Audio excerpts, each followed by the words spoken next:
I got a story for you.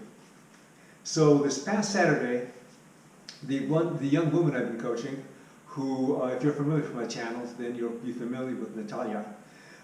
She was doing a death ride. It's a 104-mile, 14,000 feet of climbing. So I decided I got to go do 100 miles. The forecast for that day was 110 degrees. And so I found a group that was starting off at 6 o'clock in the morning in town. So I take off from where I live about a little before 5 o'clock and make my way over there. We're riding together a bit. They turn around. I'm trying to connect with another group that crossed paths with us. Never was able to because they turned around somewhere and then came back. And so now I'm the only one on the road. I'm coming on in. I ended up doing 109 miles. And I finished around 1:30 in the afternoon. So it never hit the high of 110 degrees at that point, but it was heading on the way up. So on the last third of the ride, I was stopping at every rest stop store and grabbing a Gatorade. So those were 3 Gatorades, and that was starting to turn into a more expensive ride than I had anticipated. I never felt in deficit with not enough water. But I can tell that I had to keep on it because it was so darn hot. In Natalia's training, and her main goal now is Lotoja. It's a 200-mile USAC race. A 200-mile USAC race, and they have like category 5 women in it. It goes from Logan, Utah to Jackson Hole, Wyoming. Part of what I have her do when we're not able to do many more than 100 miles is I'll have her do a series of 10-minute threshold intervals toward the end of the ride. And so I decided, I was thinking, I'll have her do it, so now I got to do it. So now it's toward the end of the ride, maybe it's around the 85-mile mark, 90-mile mark when I start. So I do my first 10-minute threshold interval, and I'm pleasantly surprised that I'm able to do the threshold interval. And it was, relatively easy, and that's because the rest of the ride previous was purely endurance. Then I do my second one, and that was also threshold.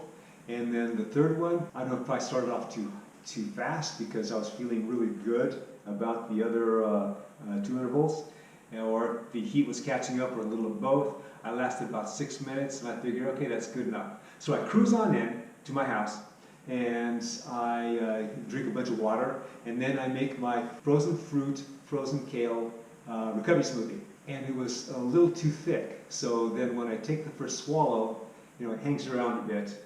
I'm not gulping it down, but it starts to have an effect on my vagus nerve.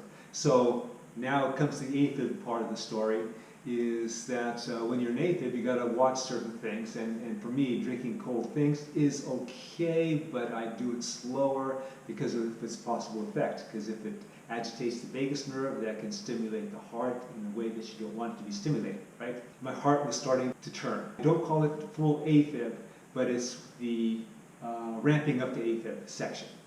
And with that long ride in the heat, and then doing this cold thing, that's where I got myself in trouble. I bend over, do touch my toes, come back up, and that was enough to get me back into sinus again. Now, I can't do that successfully after I've gone into AFib, so it's like in that ramping up portion, that's where that usually works. And the other techniques that one can use, those never worked for me. So this one seems to work, so that's the one I stick with. That's not the end of the story. The next 2 nights, I stupidly stay up late playing on the computer. And so I'm not getting enough sleep. So I kind of catch up during lunch at work the next day because I'm always sleeping at lunch. Finally, I thought, you can't be doing this stupid stuff. You're subject to AFib.